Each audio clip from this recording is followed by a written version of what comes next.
Welcome into the Yarn Dungeon for our weekly chit chat of all things yarn and yarn related. This week we have Muse 2320 front and center. There are a lot of different things happening over here. Two of them are boxes that at one time were pre-order only. They've completely sold out and now they are back onto the site, meaning that they are ready to ship right now, including the Stranger Things Volume 2, the Countdown box. If you're like me, just so excited about the next 3 episodes waiting, ready to go, and you want a project to go along with that, and then also the series finale, there we go, of the entire Stranger Things, you could use this countdown to go along with that because that's not until New Year's Eve now. And then the other one is the Muse 2320 2005 Winter Solstice box. Each Equinox box includes 100-gram hank of chosen base yarn. We have the Mockingbird 2-ply sock weight, Starling Sparkle, which is probably what I would go with just due to the season. I like a little sparkle right now. There are also 3 mini hanks in here, which also correlate to the yarn that you choose.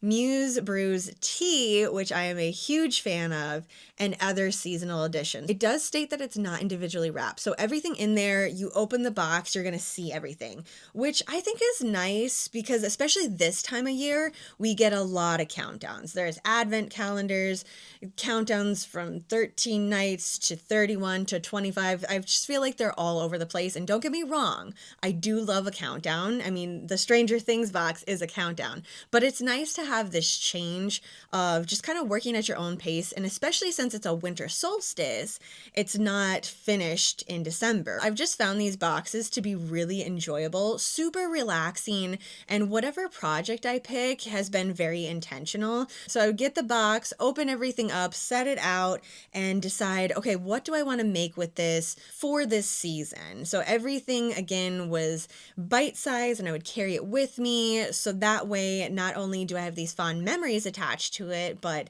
it's for the entire season of the year. Every single knot has these memories woven in with it, and they're going to be really fun pieces to go back to later on through the year, like go back to springs and add it to my accessories again, just have those memories with me. For the Stranger Things Volume 2, the Countdown box, the clock is ticking. Volume 2 box is all about the countdown. Inside you'll find 11 mini hanks and 1 full hank of hand-dyed Muse yarn. So I read this description when she started hinting at this box, which was again at the beginning of October, maybe even a little bit sooner than that. And I've still, I'm on the fence of what pattern I want to go ahead and work up with this. Just because of the season, I'm thinking of doing a cowl and maybe doing like a moss stitch. That way I can have all of the colors that come together. So all 11 mini hanks, which is just so much yarn, 11 hanks of yarn, and then 1 full hank of yarn,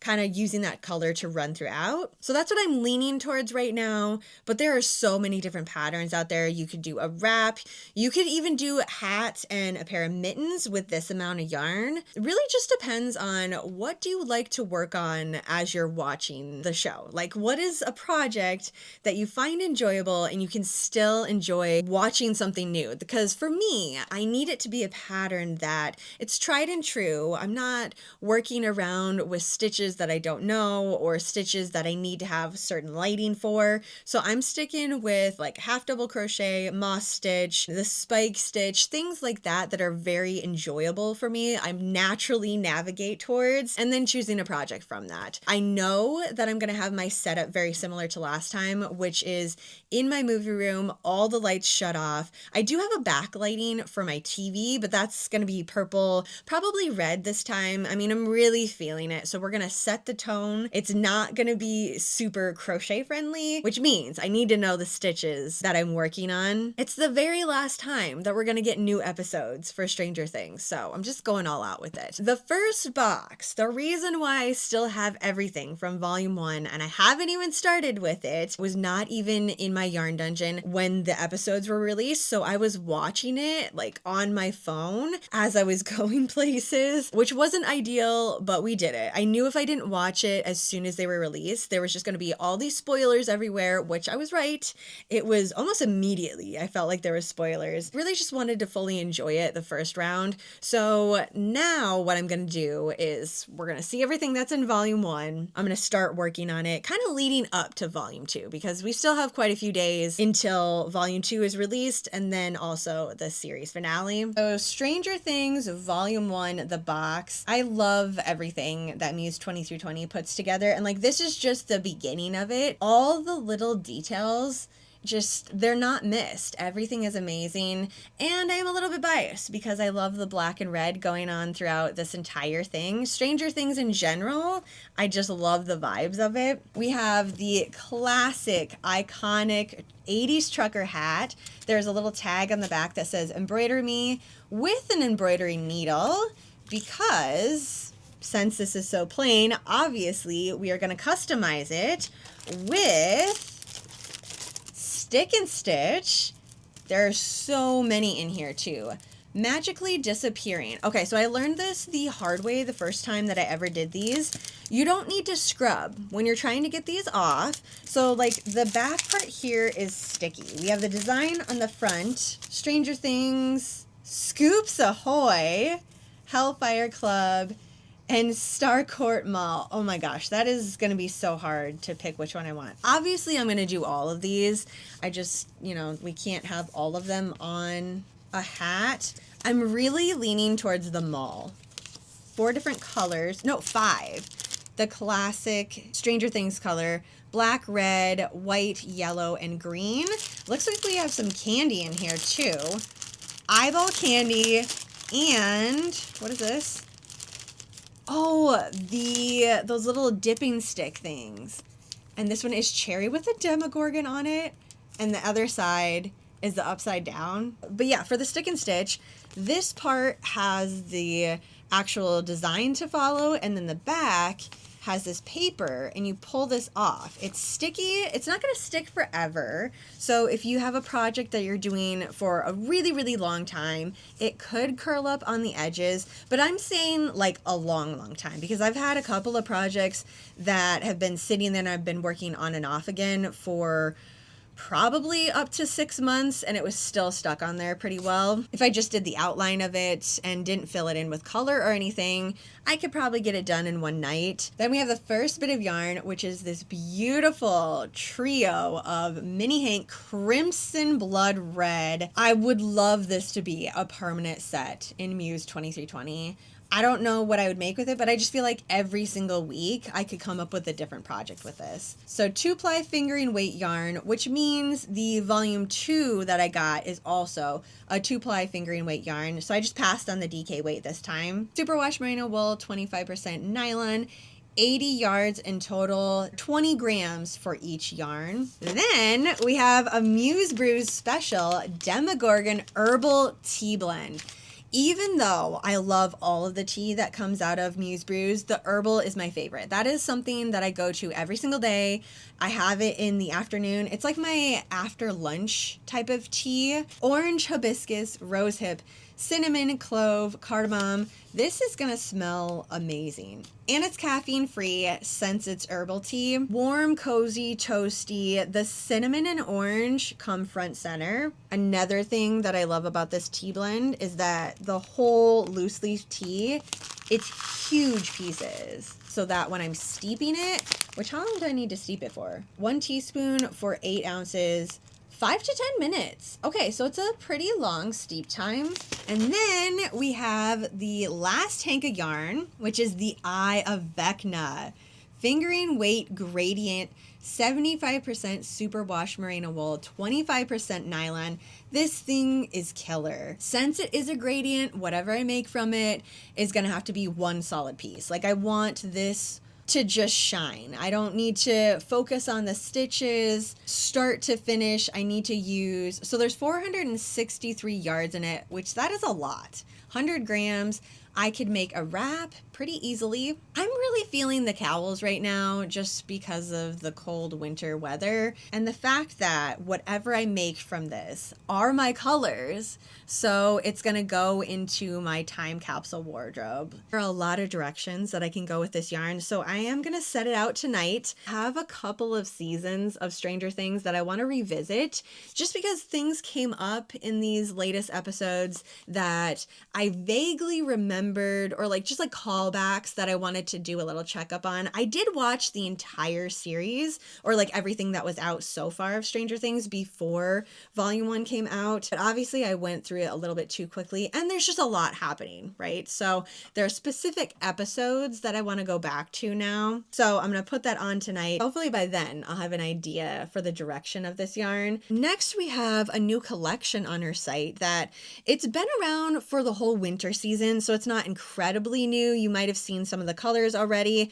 but it's something that I thought I was going to have to pass up on because there's suri alpaca in it. For the past couple of years, alpaca yarn has been really irritating my allergies, which is incredibly sad because I love alpaca yarn. It's soft, it's cozy, it's lightweight and fluffy. It makes the best sweaters. I had so many sweaters that I had to just completely purge and gift to people who were more than happy to accept them. Also, the yarn I gifted away because I couldn't even have it in my yarn dungeon and pick it up without having an allergic reaction, which was very, very sad. But this collection, it only has 51% alpaca. The other 49% is cotton. And I was chatting to Sarah about this, thinking maybe this is going to be enough of a mixture of fibers for it not to irritate my allergies. So I got a couple of these in the color Fern because if it did end up irritating my allergies, I know a couple of people that would love this color. There are a lot of amazing colors here. There's Celestial, there's a Fox, Midday, Compote, which is definitely a go-to for whatever collection she has the color Compote in. I lean towards that because it's just a dark, intense, witchy purple. But I went with this one, and last night I worked up the beginning of a fingerless mitt. The color is stunning. The way that it's just so cozy. I know I'm going to be warm when I wear these. Sat down, worked with it for a little bit. My body is totally fine with it, and I am so happy because now that means I can go back and get more from this collection and maybe get the Compote and make a cozy witchy purple sweater. It's a great layer sweater too. So lightweight. You can hold it with another piece of yarn, or you can do it by itself, and then the sweater is so freaking magical. It is just creamy and cozy. Actually, I don't know that I'm gonna continue with the fingerless mitt, even though I do like it. It's like there's nothing wrong with it. Just now that I know I can actually use it, there might be other things that I want to work it up into. Really a snood, just like a big, lightweight, airy snood, I think would be beautiful. Could just keep this here, make the border go a little bit longer, or like obviously a lot bigger for the bottom of the snood. A double crochet. That's what I like to do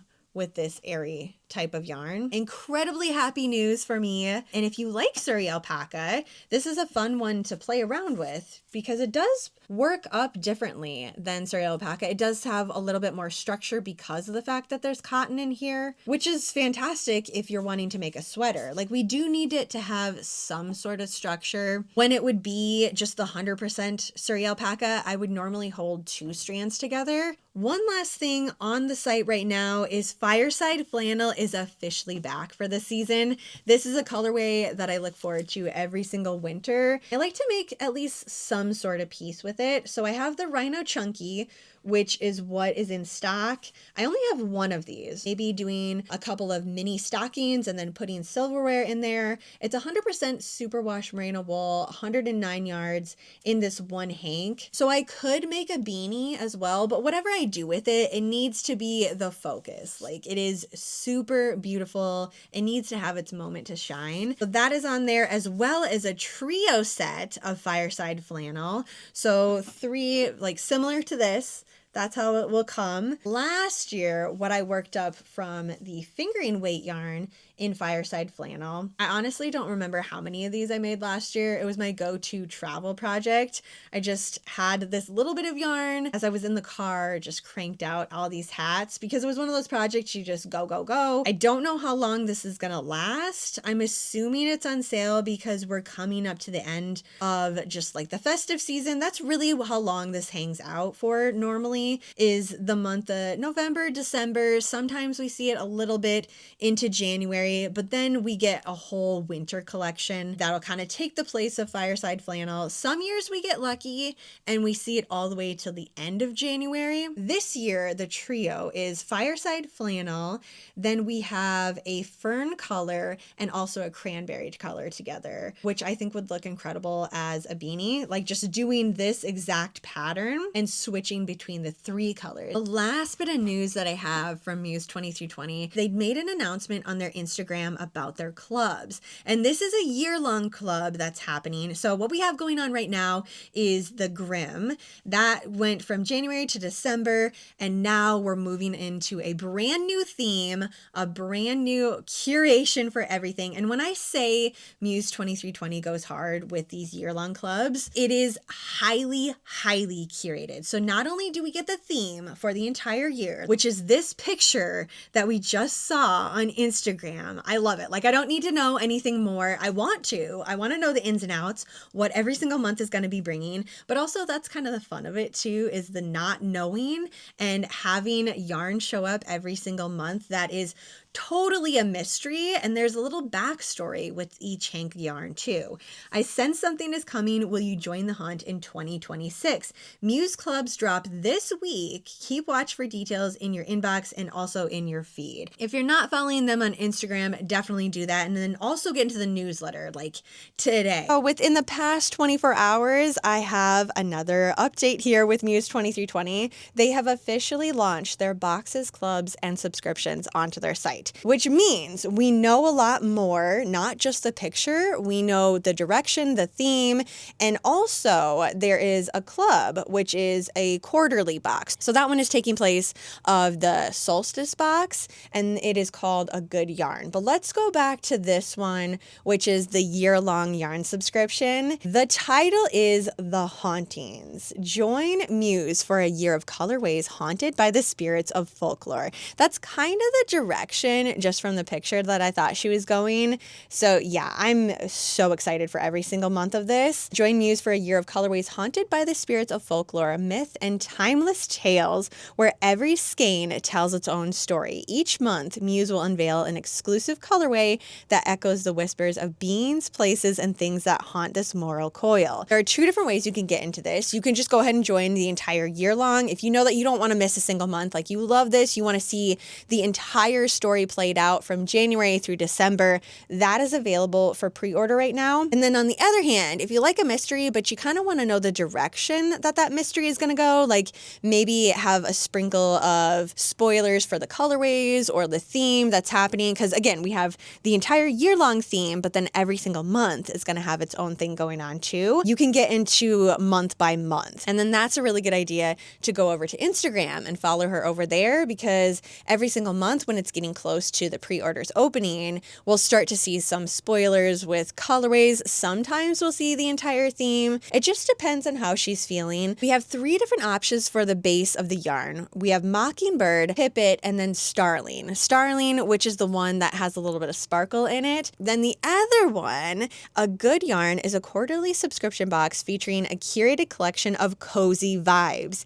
Each box will include 200 grams of your selected yarn type, a book or deck of meditation, poetry, or musings, and featured Muse Brews loose leaf tea. There are a lot of yarn bases available for this one. We have superwash socks, non-superwash socks, Starling Sparkle, superwash DK weight, and non-superwash DK weight. So we'll see it February, May, August, and November. So we have a box of cozy vibes, and then we have a box of haunted vibes, which I couldn't be happier with. I love both of them. So that is everything for for a little yarn and crochet news this week. If you are getting in on the spooky fun over at Muse 2320, whether it be the clubs or the Stranger Thing Volume 2 box, let me know in the comments, as well as what you would like to see this yarn turn into. I mean, I'm going to get started on it tonight, so we don't have a ton of time, but shout out all your suggestions down below, and I'm going to get going on it. So thanks for hanging out with me here in the Yarn Dungeon, having a little yarn chat. I hope that your night is super spooky, and I will see you in my next video.